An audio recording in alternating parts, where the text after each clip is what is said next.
नमस्कार साथियों, कैसे हैं आप सब। और आप सबका स्वागत है किरण शिक्षार्थी मंच पर। साथियों, हम यहाँ हिंदी सब्जेक्ट पढ़ते हैं और उससे पिछले वर्षों जो प्रश्न पत्र हुए हैं उनका विश्लेषण हम करते हैं, उनकी व्याख्या हम पढ़ते हैं। और यह बुक है, डॉक्टर अशोक स्वामी जी की बुक है और इस बुक को हम पढ़ रहे हैं। इसके कुछ प्रश्न पत्र हम कर चुके हैं और थोड़े से ही हुए हैं, अभी बहुत सारी, अभी पूरी पुस्तक ही पढ़ी है। तो अब हम शुरू करेंगे पेज नंबर से।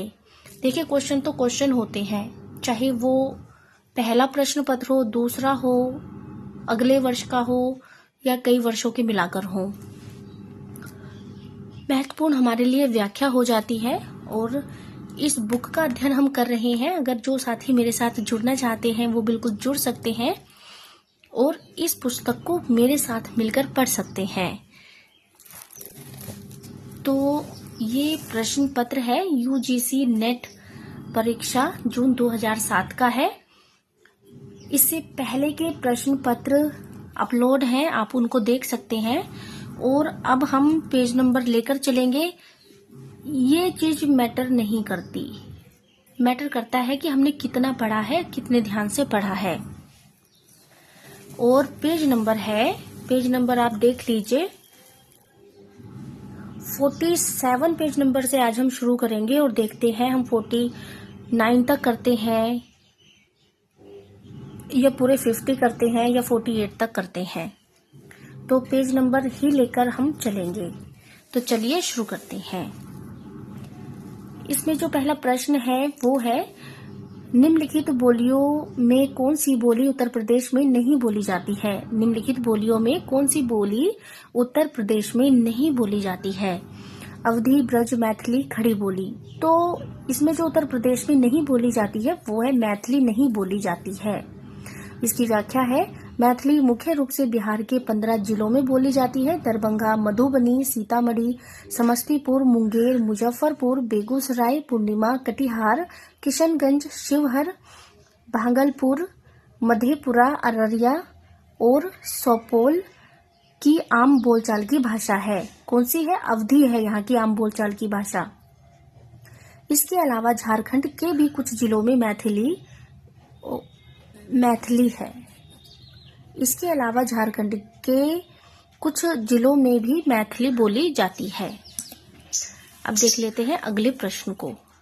अगला प्रश्न है, पुरानी हिंदी नामकरण किसने किया। हजारी प्रसाद द्विवेदी ने, रामचंद्र शुक्ल ने, इंशा अल्लाह खां ने, चंद्रधर शर्मा गुलेरी ने। तो पुरानी हिंदी जो नामकरण है वो चंद्रधर शर्मा गुलेरी ने किया है। अपभ्रंश को पुरानी हिंदी चंद्रधर शर्मा गुलेरी ने कहा। रामचंद्र शुक्ल ने प्राकृतभाष हिंदी तथा भोला शंकर व्यास ने हिंदी के आरंभिक रूप को अवहट कहा है। अब देख लेते हैं अगले प्रश्न को।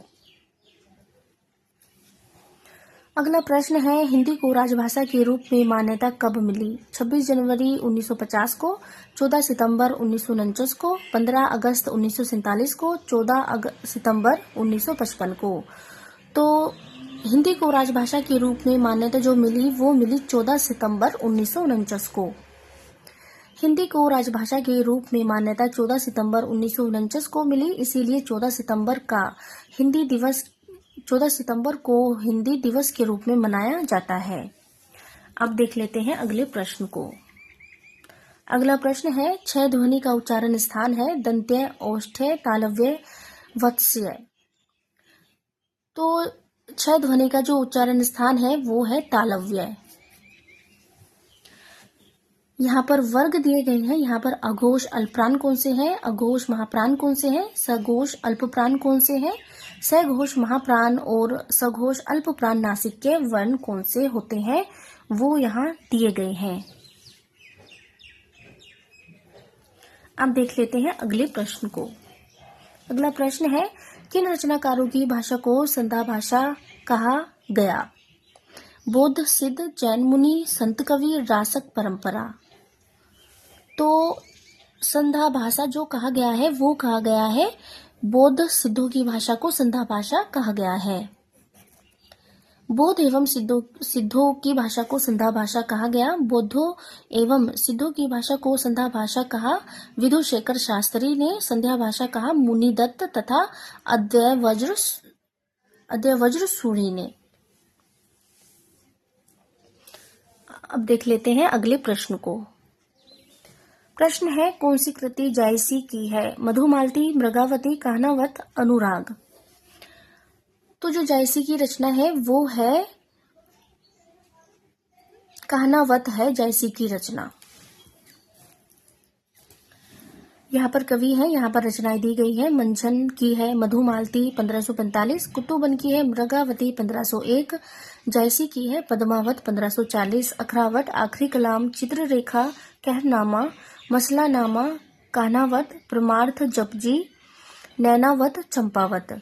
नूर मोहम्मद की है इंद्रावती 1744, अनुराग बासुरी 1764।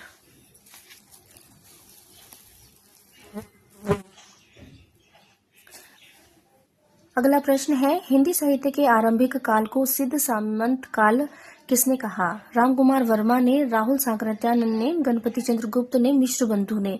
तो आरंभिक काल को सिद्ध सामंत काल जो कहा है वो कहा है राहुल सांकृत्यानंद ने।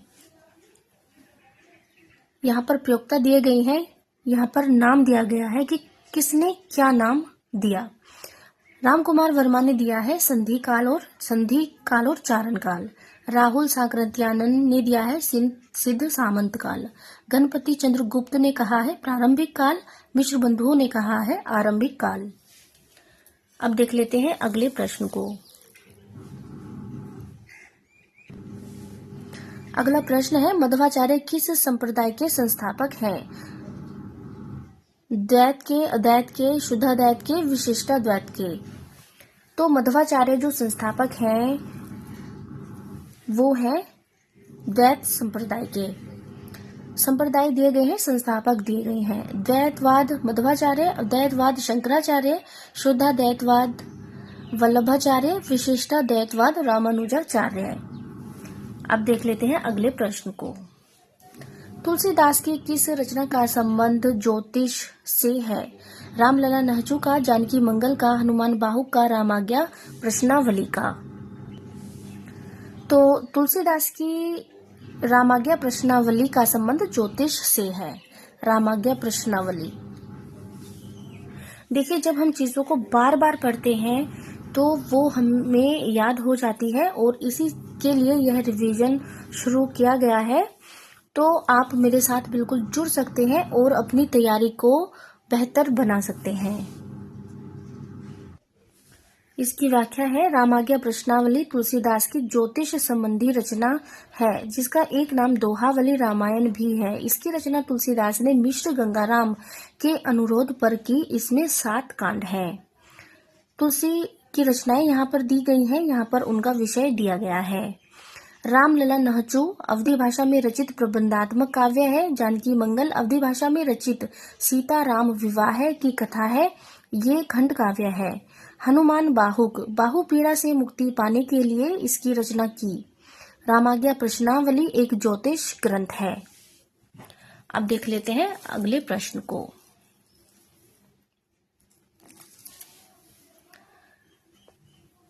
प्रश्न 10 है, निम्नलिखित में से कौन से रीति सिद्ध कवि हैं?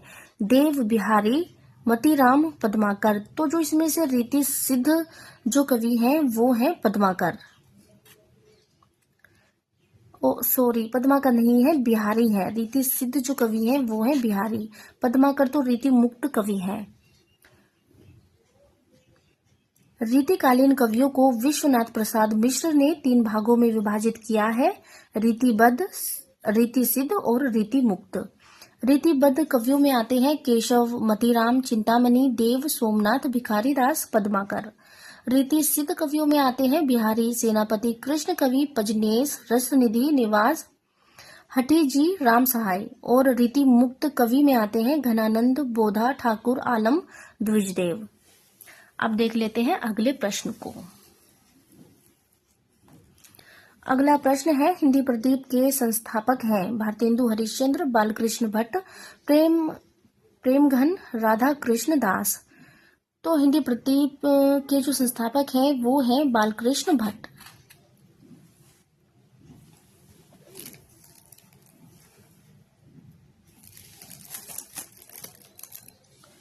अब इसकी व्याख्या हम देखेंगे। यहाँ पर संपादक है, पत्रिकाएं हैं और प्रकाशन वर्ष है और प्रकाशन स्थल है। भारतेंदु हरिश्चंद्र। भारतेंदु का जो जन्म है वो 1850 में हुआ और निधन हुआ 1885 में। और इनकी पत्रिका थी कवि वचन सुधा और इसका प्रकाशन वर्ष था 1867। और कहाँ से निकलती थी? काशी से निकलती थी। एक और इनकी पत्रिका है हरिश्चंद्र चंद्रिका, जिसका प्रकाशन वर्ष 1873 है।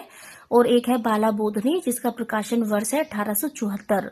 और ये दोनों ही बनारस से प्रकाशित होती थी। अगले हैं बालकृष्ण भट्ट। बालकृष्ण भट्ट का जो जन्म है 1844 में हुआ और निधन हुआ 1914 में। इनकी पत्रिका है हिंदी प्रदीप और प्रकाशन वर्ष है 1877। और कहाँ से प्रकाशित होती थी? इलाहाबाद से प्रकाशित होती थी। अगले हैं बद्री नारायण। पत्रिका है आनंद कादम्बिनी और प्रकाशन वर्ष है 1881। प्रकाशन स्थल है मिर्जापुर। चौधरी प्रेमघन का जन्म हुआ 1855 में, निधन हुआ 1923 में। पत्रिका है नागरी नीरद, 1893 में प्रकाशित। इसका प्रकाशन वर्ष है 1893 और प्रकाशन स्थल है मिर्जापुर। अब अगला प्रश्न देख लेते हैं। अगला प्रश्न है, शेर सिंह का आत्मसमर्पण के रचनाकार हैं? सूर्यकांत त्रिपाठी निराला, रामधारी सिंह दिनकर, सुभद्रा कुमारी चौहान, जयशंकर प्रसाद। तो इसके जो रचनाकार हैं वो हैं जयशंकर प्रसाद।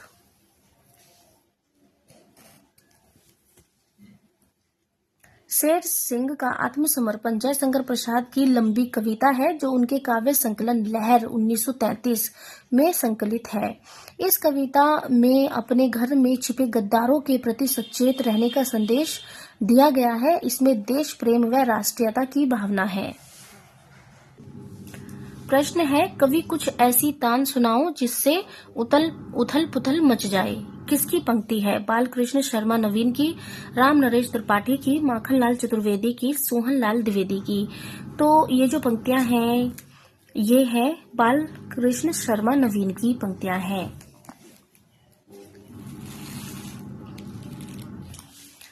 ये पंक्तियां बालकृष्ण शर्मा नवीन की है। नवीन की रचना विप्लव गान से है। ये सभी कवि राष्ट्रीय धारा के कवि हैं। यहाँ पर ये कुछ कवि दिए गए हैं, उनकी पंक्तियां हैं जो कि राष्ट्रीय काव्य धारा से संबंधित हैं। तो बालकृष्ण शर्मा नवीन की पंक्ति है, कवि कुछ ऐसी तान सुनाओ जिससे उथल पुथल मच जाए। आगे है माखनलाल चतुर्वेदी। इनकी पंक्तियां हैं, क्या वीणा की स्वर लहरी को सुनो मधुर तर नारद छी, मेरी प्रत्यंचा भूले अपना यह उन्माद। राम नरेश त्रिपाठी की पंक्तियां हैं, पराधीन रहकर अपना सुख शोक न कह सकता है वह, अपमान जगत में केवल पशु ही सह सकता है। सोहनलाल द्विवेदी की पंक्तियां हैं, गगन उगलता आग हो, छिड़ा मरण का राग हो, लहू का अपना काग हो, अंडो वहीं गड़ो वहीं, बढ़े चलो बढ़े चलो। अगला प्रश्न है, इनमें से कौन नकेनवादी रचनाकार नहीं है? नलिन विलोचन शर्मा, केसरी कुमार, केदारनाथ सिंह, नरेश। तो इसमें जो नहीं है वो केदारनाथ सिंह नहीं है। केदारनाथ सिंह तीसरे शतक के कवि हैं। नकेनवाद प्रबुद्धवाद है। प्रयोगवादी कविता के समानांतर बिहार में 1956 में एक धारा प्रवाहित हुई जिसे प्रबुद्धवाद या नकेनवाद कहा गया। नकेन का नामकरण इन धारा में शामिल 3 रचनाकारों के नाम के प्रथम अक्षर से गढ़ा गया है। नलिन विलोचन शर्मा, केसरी कुमार और नरेश कुमार और नरेश, सॉरी कुमार नहीं है। अब देख लेते हैं अगले प्रश्न को। अगला प्रश्न है, हरिजन गाथा किसकी रचना है? धूमिल की, नागार्जुन की, लीलाधर जगूड़ी की, आलोक धनवा की। तो हरिजन गाथा जो रचना है वो है नागार्जुन की।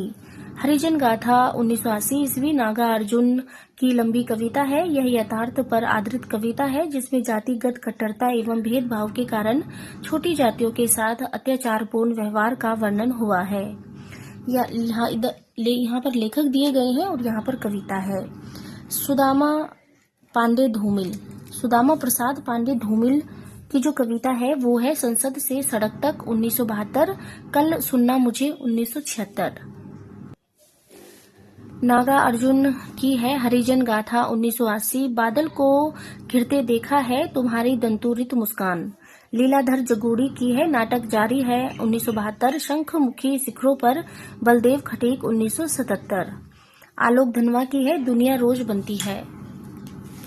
अगला प्रश्न देख लेते हैं। अगला प्रश्न है इनमें से कौन सी रचना कृष्णा सोपती की है? विजन, ओवा, जिंदगी नामा, चित कोबरा। तो कृष्णा सोपती की जो रचना है वो है जिंदगी नामा। यहाँ पर उपन्यासकार है और यहाँ पर उपन्यास दिए गए हैं। कृष्णा सोपती का जन्म 1925 में हुआ, निधन हुआ 2019 में। और इनके उपन्यास हैं मित्रों मरजानी 1967, सूरजमुखी अंधेरे के 1972, जिंदगी नामा 1979, दिलो दानिश 1993, समय 2000। अब देख लेते हैं मृदुला गर्ग को। मृदुला गर्ग का जो जन्म है वो 1938 में हुआ है और इनके उपन्यास हैं उसके हिस्से की धूप 1975, वंशज 1976, चित कोबरा 1979, ए नित्य, मैं और मैं 1984, कुट गुलाब 1996। चित्रा मुदगल, इनका जन्म हुआ 1943 में। इनके उपन्यास हैं एक जमीन अपनी 1990, आवा 2000, गिली गुड 2002। मैत्री पुष्पा का जन्म हुआ 1944 में। स्मृति दंस 1990, बेतवा बहती रही 1993, इदनम 1994, चाक 1997, झूला नट 1999, अलमा कबूतरी 2000, गुनाह है बेगुनाह है, अगन पाखी विजन। अब देख लेते हैं अगले प्रश्न को। अगला प्रश्न है ताजमहल का टेंडर किसका नाटक है? अजय शुक्ला का, स्वदेश दीपक का, सुशील कुमार सिंह का, विभू कुमार का। तो यह जो नाटक है यह है अजय शुक्ला का। ताजमहल का टेंडर नाटक अजय शुक्ला का व्यंग्यात्मक नाटक है। इसमें सरकारी व्यवस्था नौकरशाही पर व्यंग्य है। यहाँ पर नाटक दिए गए हैं, यहाँ पर नाटककार है और यहाँ पर नाटक है। अजय शुक्ला के नाटक हैं दूसरा अध्याय, ताजमहल का टेंडर। स्वदेश दीपक के हैं बाल भगवान, कोर्ट मार्शल, जलता हुआ रथ, सबसे उदास कविता, काल कोठरी।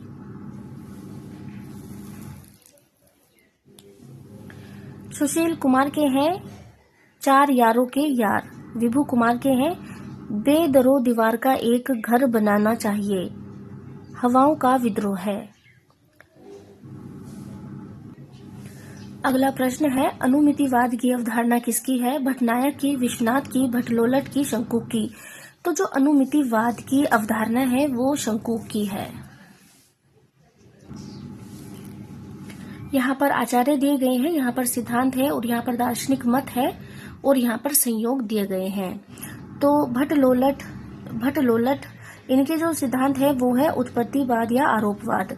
दार्शनिक मत है मीमांसा दर्शन, संयोग है उत्पादे उत्पादक संबंध। श्री शंकुक अनुमितिवाद, न्याय दर्शन, अनुमाप्य अनुमापक। भट्टनायक भुक्ति या भोगवाद, सांख्य दर्शन, भोज्य भोजक।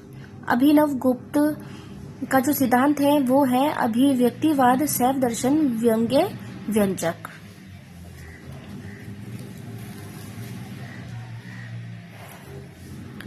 अलंकारों को काव्य का शोभा कारक धर्म किसने माना है? भामह ने, दंडी ने, मम्मट ने, क्षेमेंद्र ने। तो अलंकारों को काव्य का शोभा कारक किसने माना है? दंडी ने माना है। दंडी अलंकार संप्रदाय से संबंधित थे। काव्य दर्श इनका प्रसिद्ध ग्रंथ है। दंडी ने काव्य की आत्मा अलंकार को माना है। दंडी के अनुसार काव्य शोभा करान धर्मान अलंकारान प्रचक्षते। अब अगले प्रश्न को देख लेते हैं। अगला प्रश्न है, भक्ति को रस रूप में प्रतिष्ठित करने वाले आचार्य हैं मधुसूदन सरस्वती, जीव गोस्वामी, वल्लभाचार्य, रूप गोस्वामी। तो भक्ति को रस रूप में प्रतिष्ठित करने वाले जो आचार्य हैं वो हैं रूप गोस्वामी। भक्ति को रस रूप में प्रतिष्ठित करने वाले आचार्य रूप गोस्वामी है। भक्ति रस का स्थायी भाव ईश्वर विषयक रति है। अगला प्रश्न है, निम्नलिखित रचनाओं का सही अनुक्रम क्या है? कीर्तिलता, रामचरितमानस, रसराज, प्रिय प्रवास। तो हमें इनका सही क्रम बताना है। तो इनका सही क्रम होना चाहिए, सबसे पहले कीर्तिलता, फिर रामचरितमानस, फिर रसराज और फिर प्रिय प्रवास। तो जो पहला है वो ही ठीक है। जो कीर्तिलता है वो आदिकाल की रचना है, विद्यापति की है। और रामचरितमानस जो है वो भक्ति काल की रचना है और तुलसीदास जी की है। रसराज रीतिकालीन रचना है, मतीराम की है। और प्रिय प्रवास द्विवेदी काल यानी आधुनिक काल की रचना है और हरिओद की है।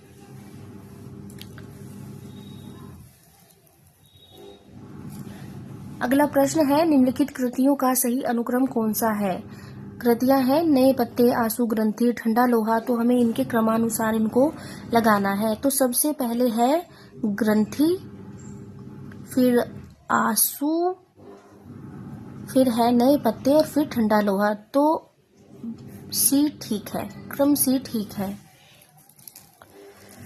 ग्रंथि 1920 ईस्वी पंत की रचना है। आंसू 1925 ईस्वी जयशंकर प्रसाद की रचना है। नए पत्ते 1946 निराला की रचना है। ठंडा लोहा 1952 धर्मवीर भारती की रचना है।